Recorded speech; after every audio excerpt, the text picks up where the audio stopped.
अस्सलाम वालेकुम, welcome to V magic help. This is CS201 short lecture number 2। और इस वीडियो में हम बात करेंगे CS201 lecture number 3 and lecture number 4। इस वीडियो में हम कवर करेंगे दो लेक्चर CS201 के, लेक्चर 3 और लेक्चर 4 हैंडआउट्स के। तो आइए सबसे पहले ये देखते हैं कि इन आज की इस वीडियो में हम कौन से टॉपिक्स कवर करेंगे, किन टॉपिक्स पे बात करेंगे। तो सबसे पहले हम बात करेंगे वेरिएबल्स के बारे में कि वेरिएबल्स क्या हैं, वेरिएबल कैसे बनाए जाते हैं और वेरिएबल क्यों बनाते हैं। उसके बाद हम डेटा टाइप्स की बात करेंगे, कितने टाइप का डेटा C+ प्रोग्रामिंग लैंग्वेज में है जिसके साथ हम मैनिपुलेट कर सकते हैं, हम मैनिपुलेट कर सकते हैं, हम उस डेटा के साथ खेल सकते हैं। तो डेटा टाइप्स की बात करेंगे, उसके बाद हम इनपुट एंड आउटपुट स्ट्रीम्स की बात करेंगे, और उसके बाद अरिथमेटिक ऑपरेटर्स कौन से हैं और कितने हैं और क्यों हैं, कैसे इस्तेमाल किए जाते हैं। उसके बाद असाइनमेंट ऑपरेटर्स की बात करेंगे कि असाइनमेंट ऑपरेटर क्या है और असाइनमेंट ऑपरेटर को कैसे और क्यों इस्तेमाल किया जाता है। और लास्ट में एक प्रोग्राम बनाएंगे जिसमें हम इन सारी चीज़ों को अप्लाई करेंगे। तो सबसे पहले जब हम वेरिएबल की बात करते हैं तो बेसिकली वेरिएबल क्या है। Variable is the name given to a memory location. ये थोड़ी सी टेक्निकल डेफिनेशन है, लेकिन मैं आसान सी ज़बान में आपको बताऊं कि वेरिएबल एक डब्बा होता है जो कि जिसके अंदर आप कुछ भी डाल सकते हैं, कुछ भी वैल्यू डाल सकते हैं। कोई स्ट्रिंग, स्ट्रिंग का मतलब है कोई भी लफ्ज़, कोई सेंटेंस डाल सकते हैं, कोई भी कुछ भी डाल सकते हैं, नंबर, करेक्टर, कुछ भी डाल सकते हैं। तो एक डब्बा होता है और उसके डब्बे के ऊपर जो भी हम नाम डाल देते हैं उस नाम को वेरिएबल कहते हैं। तो बेसिकली वो डब्बा क्या होता है कि एक मेमोरी होती है, आपकी कंप्यूटर में रैम होती है। उस रैम के अंदर छोटे छोटे से सेक्शन बन जाते हैं जब आप एक वेरिएबल को बनाते हैं। उस सेक्शन को मैं डब्बा बोल रहा हूँ ताकि आपको आसानी से समझ में आ जाए। उसके ऊपर हम जो भी नाम देते हैं ना, उसी नाम को वेरिएबल कहते हैं। तो ये है बेसिकली वेरिएबल। लेकिन जब हम प्रोग्राम लिखेंगे ना प्रैक्टिकल, तो ये सारी चीज़ें आपको समझ में आ जाएंगी। उसके बाद हम डेटा टाइप्स की बात करेंगे। तो डेटा कितने टाइप का डेटा है और कौन कौन सा डेटा टाइप्स है, उसका मतलब क्या है। तो ये है C++ में डेटा टाइप जो कि आप यहाँ पर देख रहे हैं। तो एक है integer data type. Integer data type का मतलब है कि जितने भी पॉजिटिव और नेगेटिव नंबर्स हैं, यानी कि 1 से स्टार्ट होकर जितने भी ऊपर जाते हैं वो पॉजिटिव नंबर, और -1 और उसके नीचे जितने भी नंबर आते हैं वो सारे के नेगेटिव नंबर्स होते हैं। तो इन दोनों नंबर्स को कहते हैं इंटीजर। तो ये इंटीजर किस्म का डेटा टाइप। उसके बाद डबल और फ्लोट। डबल और फ्लोट डेटा टाइप करता क्या है कि ये इसका मतलब है डेसिमल नंबर्स के, जितने भी डेसिमल नंबर्स हैं जैसे कि 0.4, 0.5, 0.123, जितने भी ये डेसिमल नंबर आते हैं ना पॉइंट डेसिमल के साथ, तो उन्हीं को डबल और फ्लोट डेटा टाइप कहते हैं। उसके बाद करेक्टर डेटा टाइप। अब करेक्टर डेटा टाइप में क्या, जितने भी करेक्टर्स हैं वो आते हैं। करेक्टर्स क्या होते हैं, आपके कीबोर्ड में जितने भी बटन्स हैं ना, सिवाय उन बटन्स के जब जिन्हें आप प्रेस करते हैं तो कुछ टाइप नहीं होता। जब मिसाल के तौर पर इंटर, शिफ्ट, स्पेस बार और बैक स्पेस, आल्ट, कंट्रोल वगैरह, कैप्स लॉक और दूसरे बटन जिनको जब आप टाइप करते हैं, प्रेस करते हैं तो कुछ टाइप नहीं होता। उनको छोड़कर बाकी जितने भी बटन्स हैं वो सारे के सारे करेक्टर्स हैं, और उन सबको करेक्टर डेटा टाइप कहा जाता है। उसके बाद स्ट्रिंग डेटा टाइप है। स्ट्रिंग डेटा टाइप का क्या मतलब है कि इस डेटा टाइप में इस डेटा टाइप में एक बड़ा, जितना भी कुछ भी आपने लिखना हो ना, मैसेज लिखना, सेंटेंस लिखना हो, वर्ड लिखना हो, मिसाल के तौर पर मुझे अपना अगर नाम स्टोर करना हो, नाम लिखना हो, तो मैं स्ट्रिंग में लिखूँ। स्ट्रिंग का मतलब है एक सेंटेंस, एक वर्ड, वो भी स्ट्रिंग में आता है। स्ट्रिंग में एक लेटर भी आ सकता है, स्ट्रिंग में एक वर्ड भी आ सकता है, स्ट्रिंग में एक सेंटेंस भी आ सकता है। उसके बाद short and long data type. Basically ये शॉर्ट इंटीजर, शॉर्ट का मतलब है शॉर्ट इंटीजर और लॉन्ग का मतलब है लॉन्ग इंटीजर। हम इनको बाद में देखेंगे। तो ये हैं C++ में डेटा टाइप्स। चलते हैं अपने कोड एडिटर में, डेव C++ में उन चीज़ों को यूज़ करते हैं। और इनपुट आउटपुट स्ट्रीम और असाइनमेंट ऑपरेटर जो कि मैंने आपको बताने, वो डेव C++ ओपन करके ये सारी चीज़ें आपको बताता हूँ। तो चलिए डेव C++ में, तो डेस्कटॉप में देख सकते हैं ये डेव C++ मैंने इंस्टॉल किया हुआ है। आप डाउनलोड कर सकते हैं, डिस्क्रिप्शन में लिंक मौजूद है, और इंस्टॉल कर सकते हैं। बिल्कुल आसान तरीका इंस्टॉल करने का। तो डबल क्लिक करके मैं इसे ओपन करूँगा तो ये डेव C++ ओपन हो गया है। तो सबसे पहले एक फ़ाइल बनानी पड़ेगी। तो फाइल बनाने के लिए मैं फाइल में जाऊँगा और यहाँ पे न्यू, और यहाँ पे सोर्स फाइल लिखा होगा, मैं इस पर क्लिक करूँगा तो एक फ़ाइल बन जाएगी। तो ये मेरी डेव C++ में एक फ़ाइल बन गई जिसमें मैं अपना C++ का कोड लिखूँगा। तो C++ में कोड लिखने का एक बेसिक स्ट्रक्चर है जो कि आपने फ़िलहाल के तौर पर याद करना है, रट्टा मार के याद करना है। वो मैं यहाँ पर लिख के आपको बता रहा हूँ, आपको वो याद करना है। सबसे पहले आपने लिखना है शार्प का साइन, जो कि ऊपर 3 लिखा होगा। शिफ्ट होल्ड करके 3 प्रेस करेंगे तो ये शार्प का साइन आ जाएगा, जिसे हैश भी बोलते हैं। तो ये शार्प लिखना है। उसके बाद आपने लिखना है इंक्लूड। उसके बाद एंगल ब्रैकेट लेस देन और ग्रेटर देन के अंदर लिखना है आईओ स्ट्रीम। उसके बाद एंटर प्रेस करें। उसके बाद आपने लिखना है यूजिंग नेम स्पेस std। यहाँ पर मैंने एरर कर दी, यहाँ पर स्ट्रीम m। उसके बाद आपने लिखना है इंट मेन उसके बाद ये 2 ब्रेसेस देने, उसके बाद ये कर्ली ब्रेसेस आपके स्टार्ट और कर्ली ब्रेसेस क्लोज। तो ये आपने लाजमी इतना तो ज़रूर लिखना है, याद करना है। अब हम बात करेंगे वेरिएबल्स की, तो ये सबसे पहले ये चीज़ आपने याद रखनी है, ठीक है, इतना तो आपने लिखना ही है। और अब हम जो कुछ भी लिखेंगे इस मेन फंक्शन के अंदर ही लिखेंगे। अब वेरिएबल मैंने आपको बताया कि वेरिएबल क्या होता है, एक डब्बा होता है जिसके अंदर आप कुछ भी डाल सकते हैं और उसका आप एक नाम दे देते हैं, जो मर्जी आप नाम दे सकते हैं वेरिएबल का।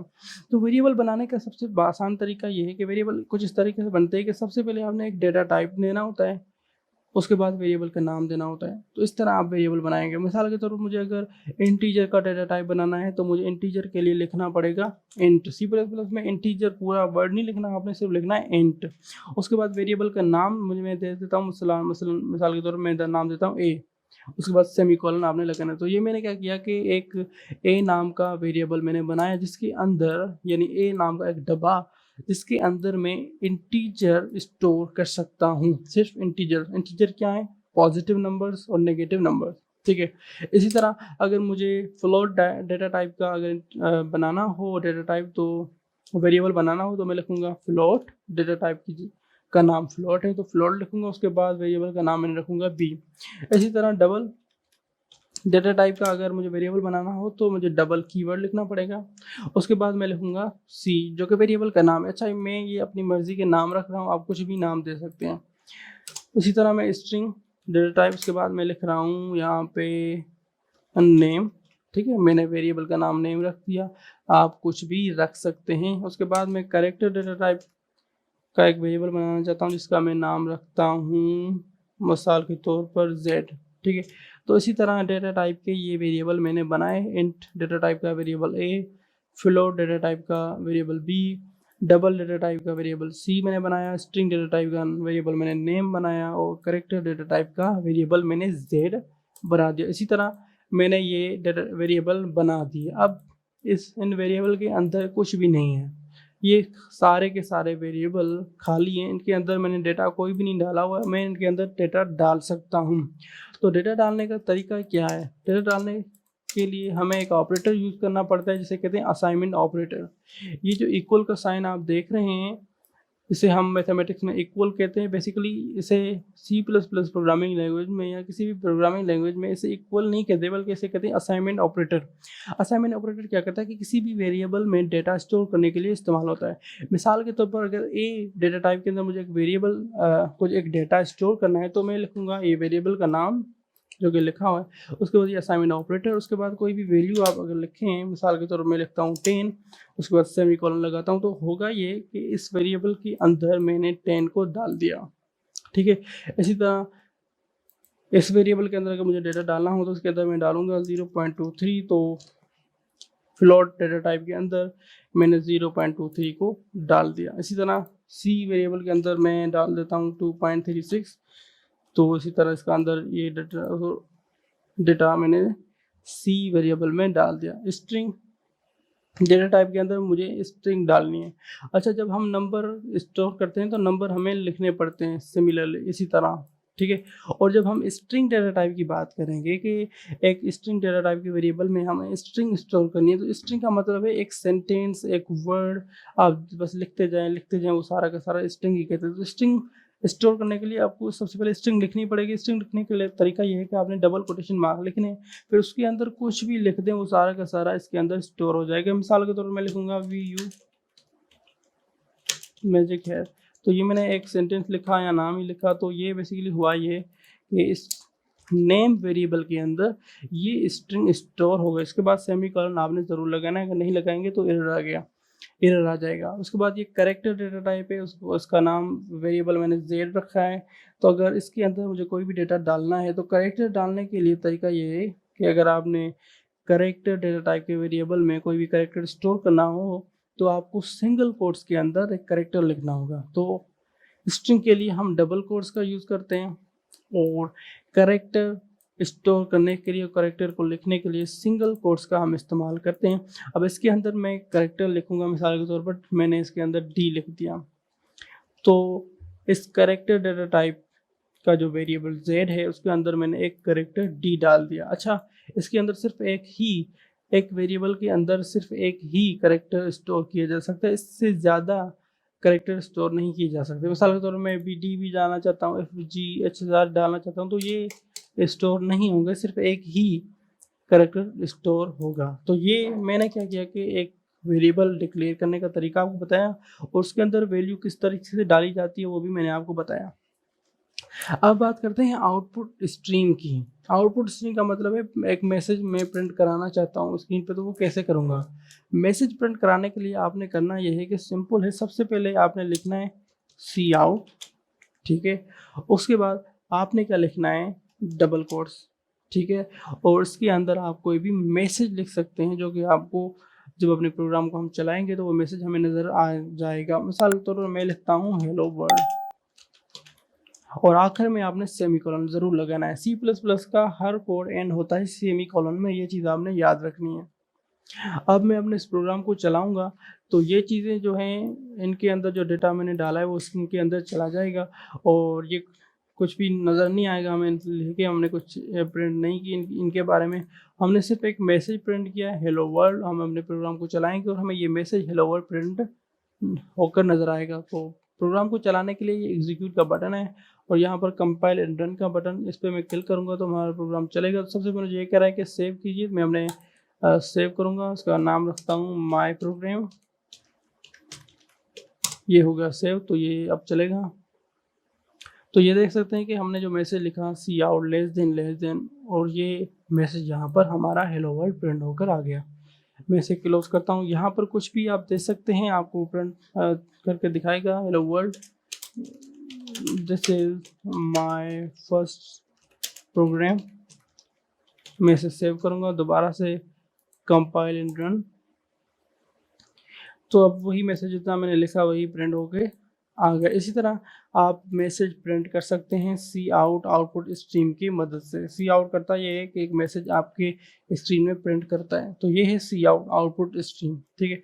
अब हमने क्या किया है कि एक स्ट्रिंग जब भी लिखी जाती है तो डबल कोट्स के अंदर लिखी जाती है, एक मैसेज प्रिंट किया। लेकिन हमें अगर वेरिएबल प्रिंट करना हो, मिसाल के तौर पर मैंने वेरिएबल के अंदर 10 डाला है, तो अगर मुझे ए वेरिएबल प्रिंट करना हो तो बेसिकली वो कैसे करूँगा। तो वेरिएबल को प्रिंट करने का तरीका भी सिमिलरली सेम ही है। सी आउट आपने लिखना है, फिर लेस देन लिखना है, फिर आपने वेरिएबल का नाम लिखना है और सेमीकोलन देना है, बस। इसी तरह आप एक वेरिएबल को प्रिंट करा सकते हैं। अब मैं इसे कंपाइल एंड रन करूँगा तो आप देखेंगे कि यहाँ पर ए की वैल्यू प्रिंट हो जाएगी। ये आप देख सकते हैं मैंने ए को प्रिंट किया लेकिन ए की जगह ए की वैल्यू प्रिंट हो गई। तो वेरिएबल बेसिकली इसी तरह के काम में आते हैं कि डेटा को स्टोर करते हैं और जब हम उन्हें प्रिंट करते हैं तो खुद उसका नाम प्रिंट नहीं होता, बेसिकली उसके अंदर जो वैल्यू होता है वो प्रिंट होकर आ जाता है। इसी तरह मैं सबको प्रिंट करा सकता हूँ। मैं यहाँ पर सी आउट में कॉपी करूँगा, पेस्ट करूँगा। अब यहाँ पर मैंने ए वेरिएबल को प्रिंट किया और यहाँ पर मैं बी को करूँगा और यहाँ पर सी को करूँगा और यहाँ पर नेम वेरिएबल को प्रिंट करूँगा और यहाँ पर मैं जेड वेरिएबल को प्रिंट करूँगा। सेव करूँगा। अब मैंने कंपाइल एंड रन करूँगा तो ये सारे के सारे वेरिएबल प्रिंट होके आ जाएंगे। तो ये देखें, ये सारे के सारे वेरिएबल प्रिंट हो गए। ये ए वेरिएबल प्रिंट हुआ, उसके बाद बी वेरिएबल, उसके बाद सी वेरिएबल, उसके बाद ये नेम का वेरिएबल, उसके लास्ट में डी करेक्टर जो जेड में डाला था वो हमने स्टोर कर। अच्छा, ये थोड़ा दिखाई अच्छा नहीं दे रहा, थोड़ी सी फॉर्मेटिंग कर लेते हैं। अच्छा, मैं चाहता हूँ कि एक वेरिएबल की वैल्यू दूसरे वेरिएबल की वैल्यू इसके नीचे आए, तो उसके लिए मुझे लिखना पड़ेगा यहाँ पे and less than and line. अब एंड लाइन क्या करेगा कि जो भी वेरिएबल इसके नीचे है तो वो उसके नीचे ही प्रिंट होगा। इसी तरह मैं सबके आखिर में एंड लाइन डालूंगा, लेस देन एंड लाइन। इसके आखिर में भी यही एंड लाइन, लेस देन लिख के एंड लाइन आपने लिखना है और आखिर में डालने की कोई ज़रूरत नहीं। अब मैं जब इसे रन करूँगा तो ये रन होगा। अब आप देख सकते हैं कि ये ए की वैल्यू प्रिंट हुई और ए के नीचे बी के नीचे सी और सी के नीचे डी। अब नीचे इसलिए आ रहा है क्योंकि हमने एंड लाइन यूज़ की। एंड लाइन करता है कि लाइन को ब्रेक करता है। और लास्ट में जेड को प्रिंट किया। जेड के अंदर चूँकि हमने करेक्टर डी डाला था तो ये पर करेक्टर डी आ चुका है। तो इसी तरह हम वेरिएबल को प्रिंट कर सकते हैं। और स्ट्रिंग को प्रिंट करने का तरीका तो मैंने आपको बता ही दिया कि स्ट्रिंग को डबल कोट्स में लिखें और उसके अंदर कुछ भी लिखेंगे वो आपको प्रिंट करके दिखाएगा। अब यहाँ पर एक प्रॉब्लम है, अगर मैं चाहता हूँ कि यार इतना बड़ा कोड, अगर मुझे इतने वेरिएबल प्रिंट करने हैं तो मुझे करना ये पड़ रहा है कि इतना बड़ा जो है हर एक के लिए अलग अलग सी आउट लिखना पड़ रहा है, तो ये थोड़ा सा टाइम मेरा जो है ना ज़्यान हो रहा है। अब मैं क्या करूँगा कि एक ही सी आउट के अंदर सबको प्रिंट कर दूंगा। वो किससे होगा, वो ऐसे होगा, सी आउट लिखना है आपने, लेस देन वेरिएबल का नाम, फिर लिखना है लेस देन फिर एक वेरिएबल का नाम, फिर लेस देन फिर दूसरे तीसरे वेरिएबल का नाम, इसी तरह लेस देन लिखते जाएं और वेरिएबल के नाम देते जाएं। तो इसी तरह आपके सारे वेरिएबल एक ही लाइन में प्रिंट हो जाएंगे। Execute compile and run. तो ये देख सकते हैं कि सारे वेरिएबल मैंने एक ही लाइन में प्रिंट कर दिए हैं। तो इसी तरह भी अपने वेरिएबल को आप प्रिंट कर सकते हैं। तो ये तो मैंने आपको तरीका बताया कि किस तरीके से आप जो है वेरिएबल के अंदर डेटा डाल सकते हैं अपनी ही तरफ से और वेरिएबल को कैसे प्रिंट कर सकते हैं। अब हम बात करते हैं इनपुट स्ट्रीम की। हमने आउटपुट स्ट्रीम देखा कि मैसेज कैसे प्रिंट होता है। अब देखते हैं कि यूज़र से डेटा हम कैसे गेट करेंगे, यूज़र से कैसे हम डेटा रिसीव करेंगे कीबोर्ड की मदद से। तो एक बात आपको यह बताऊं कि जब हम डेटा यूज़र से गेट करेंगे तो जाहिर वो डेटा किसी वेरिएबल में जाएगा। तो सबसे पहले हमें एक वेरिएबल बनाने की ज़रूरत है। तो हम वेरिएबल बनाएंगे इंट टाइप का वेरिएबल, चूँकि हम यूज़र से चाहते हैं कि सिर्फ वो हमें एक नंबर दे, इनपुट में कोई करेक्टर या कोई भी नंबर या कोई नाम वगैरह ना दे। तो इंट हम लिखा, उसके बाद हमने लिखा नंबर मैंने वेरिएबल का नाम रखा है, आप कुछ भी दे सकते हैं। तो उसके बाद सेमीकोलन, मैंने इसको एम्प्टी रखा है इसलिए कि मैं यूज़र से इसे फिल कराऊंगा। उसके बाद अब मैं चाहता हूँ कि यूज़र को एक मैसेज प्रिंट करके दिखाऊं। तो यहाँ यूज़र को एक प्रॉम्प्ट जाएगा, प्लीज़ इंटर एन इंटीजर। उसके बाद मैं सिर्फ सेमीकोलन लगाऊंगा, एंड लाइन नहीं करना चाहता, ठीक है। अब मैं क्या करूँगा, मैसेज यूज़र को दिखाई देगा कि एक इंटीजर इंटर करो। तो यूज़र एक इंटीजर इंटर करेगा और वो इस वेरिएबल के अंदर जाएगा। तो उसके लिए हमें लिखना पड़ेगा सी एन। जिस तरह मैसेज प्रिंट करने के लिए सी आउट लिखते हैं, इसी तरह मैसेज गेट करने के लिए सी एन लिखेंगे, इनपुट गेट करने के लिए सी एन। उसके बाद आपको देना है ग्रेटर देन, और ग्रेटर देन के बाद आपने उसी वेरिएबल का नाम देना है, वेरिएबल लिखना है जिसके अंदर आप इनपुट डालना चाहते हैं। तो मैं यहाँ पर नंबर में डालूंगा, तो मैं नंबर लिखूँगा, उसके बाद सेमीकोलन लगाऊंगा, ठीक हो गया। अब जब मैं अपने प्रोग्राम को चलाऊंगा, मैं चला के दिखाता हूँ। तो सबसे पहले ये मैसेज प्रिंट हुआ सी आउट। उसके बाद मुझसे इनपुट ले रहा है, कह रहा है कि कुछ भी इंटीजर डालो। तो यहाँ पर मैं इंटीजर 10 डालता हूँ, उसके बाद एंटर करूँगा। तो ये 10 जो इस नंबर के अंदर स्टोर हो गया। अब मुझे कैसे पता चले कि इसके अंदर 10 स्टोर हो गया, तो मैं यहाँ पर 10 को इसी वेरिएबल को प्रिंट करूँगा ताकि मुझे पता चले कि इसके अंदर जो मैंने वैल्यू डाली है वही इसके अंदर ही है। मैं करूँगा सी आउट, एंड लाइन कर दूंगा, ठीक है। तो नंबर को मैं प्रिंट करूंगा आखिर में, ताकि नंबर के अंदर जो वैल्यू हो वो प्रिंट हो, ताकि मुझे पता चले जो वैल्यू मैंने इनपुट में दी है वही प्रिंट हो रही है। तो मैं यहाँ पर वैल्यू 20 दे रहा हूँ, एंटर करूँगा तो यहाँ पर 20 प्रिंट हो गया। अब ये जो 20 प्रिंट हो गया, यहाँ पर हमने जो कि सी आउट करके नंबर को प्रिंट किया था, तो यहाँ पर ये नंबर वेरिएबल के अंदर जो डेटा यहाँ से हमने डाला वो यहाँ पे हमने प्रिंट करके दिखाया। तो इसी तरह से इनपुट स्ट्रीम हम कर सकते हैं, डेटा यूज़र से कीबोर्ड की मदद से ले सकते हैं। उसके लिए हमें सी एन ग्रेटर देन है, उसके लिए हमें सी एन ग्रेटर देन उसके बाद वेरिएबल का नाम लिखना पड़ेगा। अब ठीक है, तो इसी तरह हम इनपुट स्ट्रीम और आउटपुट स्ट्रीम कर सकते हैं, ठीक है। अब हम बात करते हैं अरिथमेटिक ऑपरेटर्स की, यानी कि किस तरीके से हम जो है प्लस कर सकते हैं, माइनस कर सकते हैं, मल्टीप्लिकेशन कर सकते हैं, डिवीजन कर सकते हैं, और किसी भी नंबर का रिमाइंडर मालूम कर सकते हैं। तो अरिथमेटिक ऑपरेटर C++ में 5 हैं।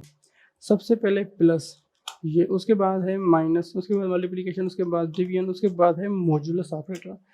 इसके बारे में थोड़ी सी बाद में बात करेंगे। तो सबसे पहले देखते हैं कि दो नंबरों को आपस में प्लस कैसे किया जाता है C++ में। तो मैं यहाँ पे ये कर रहा हूँ कि सी आउट, मैं कह रहा हूँ कि दो नंबरों को आपस में ऐड करूँगा, उसको साथ में उसे प्रिंट भी करूँगा। तो यहाँ पर मुझे मैसेज मिलेगा उसके जिसके जवाब में 2+2 का जो जवाब होगा, सम होगा, वो मुझे मिलेगा। तो मैं इसे रन करूँगा तो यहाँ पे देख सकते हैं 2+2 = 4। इसी तरह 2 - 2, तो ये बेसिकली मैं ऑपरेशंस कर रहा हूँ दो नंबरों के बीच में। तो 2 - 2 = 0। इसी तरह 2 × 2, तो ये होगा 4। इसी तरह डिवीजन 2 / 2, तो आ गया 1, ठीक है। तो इसी तरह से आप अरिथमेटिक ऑपरेशन यूज़ कर सकते हैं। लेकिन लास्ट में हम एक और अरिथमेटिक ऑपरेशन जो हमें यूज़ करना है वो है मॉड्यूलस ऑपरेटर। ये जो परसेंटेज का साइन है इसे मॉड्यूलस ऑपरेटर कहते हैं। अब ये यूज़ क्यों होता है? मॉड्यूलस ऑपरेटर करता ये है कि किसी भी नंबर की रिमाइंडर मालूम करने के लिए इस्तेमाल होता है। मिसाल के तौर पर जब आप नंबर को डिवाइड करते हैं ना, तो एक तो आपको आंसर मिलता है जिसे क्वोशिएंट कहते हैं, और एक लास्ट में रिमाइंडर बचती है। तो रिमाइंडर मालूम करने के लिए मॉड्यूलस ऑपरेटर इस्तेमाल होता है।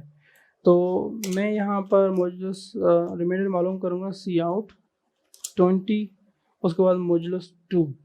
अब ये इसका मतलब ये है कि 20 डिवाइडेड बाय 2 और उसके बाद जो रिमाइंडर निकलेगा वो रिमाइंडर मुझे आउटपुट में देगा। अगर आप मैन्युअली डिवाइड करेंगे तो 20 को जब 2 से डिवाइड करें तो रिमाइंडर 0 आएगा। यहाँ पर हम चेक करके देखते हैं कि जवाब क्या आता है। यहाँ पर आपने देखा कि जवाब 0 आया, तो यानी कि ये करेक्ट है। तो इसी तरह किसी भी नंबर का रिमाइंडर जो है आप मालूम कर सकते हैं। मैं यहाँ पर 3 लिखूँगा तो यहाँ पर रिमाइंडर अब डिफरेंट आएगा। यहाँ पर देखिए रिमाइंडर 2 आया। तो उसी तरह जो भी है ना, आप रिमाइंडर आप मॉड्यूलस ऑपरेटर के ज़रिए किसी भी नंबर का रिमाइंडर मालूम कर सकते हैं। तो यहाँ पर आप देख रहे हैं मैं नंबरों के साथ ऑपरेशन कर रहा हूँ, आप वेरिएबल के साथ भी कर सकते हैं। मैं 2 इंट वेरिएबल बनाता हूँ। Int val1 is equal to 10 और उसके बाद इंट val2 इसके अंदर मैं 20 डालता हूँ। ठीक है, अब मैं करता हूँ इन दोनों को आपस में ऐड करता हूँ, उसको प्रिंट भी करता हूँ। तो सी आउट val1 प्लस val2 और उसको एंड लाइन कर देता हूँ। अब मैं इसे रन करूँगा तो val1 एंड val2 वेरिएबल दोनों ऐड होकर जवाब आ जाएगा। तो 10 प्लस 20 इज इक्वल टू 30। इसी तरह भी आप कर सकते हैं। तो ये थे अरिथमेटिक ऑपरेटर्स, और इसी तरह अरिथमेटिक ऑपरेटर्स आप यूज़ कर सकते हैं। अब लास्ट में एक और चीज़ मैं आपको बताऊं कि वेरिएबल बनाने का एक और तरीका ये है। मिसाल के तौर पर अगर मुझे एक ही डेटा टाइप के बहुत सारे वेरिएबल्स बनाने हों, मिसाल के तौर पर इंट टाइप के अगर डेटा टाइप मुझे बनाने हो, वेरिएबल बनाने हों बहुत सारे, मिसाल के तौर int A, int B, int C, two D, two E, int F, बहुत सारे बनाने हों तो मुझे बार बार डेटा टाइप लिखना पड़ेगा, उसके बाद वेरिएबल का नाम, फिर सेमीकोलन वगैरह वगैरह। लेकिन एक और तरीका है जिसके ज़रिए हम बहुत सारे एक ही डेटा टाइप के वेरिएबल बना सकते हैं। वो ये है कि अगर आपने बहुत सारे इंट टाइप के डेटा टाइप या किसी भी डेटा टाइप के वेरिएबल बनाने हों तो आप डेटा टाइप लिखिए, उसके बाद वेरिएबल का नाम लिखिए, फिर कॉमा लगाइए, फिर एक वेरिएबल का नाम, फिर कॉमा, फिर वेरिएबल का नाम, इसी तरह आप चलते जाइए और आखिर में सेमीकोलन लगा दीजिए। ये और ये सब के सब सेम है, इन दोनों में कोई फ़र्क नहीं। इसी तरह भी आप वेरिएबल डिक्लेयर कर सकते हैं। और ए, और अब मुझे अगर इनके अंदर वैल्यू डालनी हो ए के अंदर तो मैं लिखूँगा ए इज़ इक्वल टू 10, उसके बाद सेमीकोलन, फिर B is equal to, is equal to बोल रहा हूँ तो बी असाइनमेंट ऑपरेटर 20, सी फिर असाइनमेंट ऑपरेटर 40। इसी तरह मैं इन वेरिएबल के अंदर जो डेटा डाल सकता हूँ। आप प्रैक्टिस कीजिए, इन चीज़ों को यूज़ कीजिए ताकि आपको ये कॉन्सेप्ट याद हो जाएं, ये चीज़ें आपके जहन में समझ में आ जाएं। तो वीडियो को लाइक कीजिए, कमेंट कीजिए यार, और नेक्स्ट वीडियो में आपको बहुत सारी चीज़ें और बताऊंगा। तो चैनल को अगर सब्सक्राइब नहीं किया तो सब्सक्राइब कीजिए ताकि नेक्स्ट वीडियो आपको जल्द सबसे पहले मिले।